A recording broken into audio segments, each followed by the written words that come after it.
This is the summary created from the video. Lecture 35 Applet Programming, II. An applet is a window program for Internet programming, allowing interaction with the user. It extends the java.applet applet class and overrides its abstract methods like init, start, stop, paint, and destroy to provide functionality. The execution flow of an applet begins with the init method initializing properties like background and text color.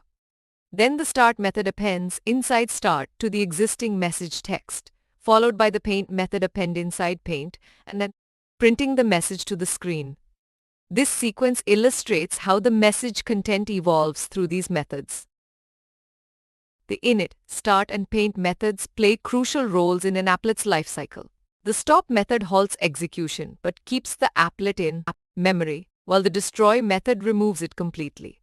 The update method can reinitialize settings like background color, and the repaint method selectively redraws specific portions of the applet view. The banner example program demonstrates the functionality of the repaint and update methods. It has three constructors, one without arguments, one specifying the repaint area, and one with a delay. The area constructor takes parameters to define the repaint region, while the delay constructor sets the maximum time the applet waits before calling update after repaint.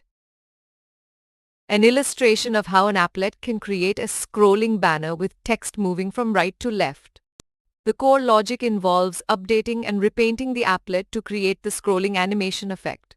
Key methods like init, start, stop, run, paint, update, and repaint are utilized, along with threads enabling continuous execution for the animation.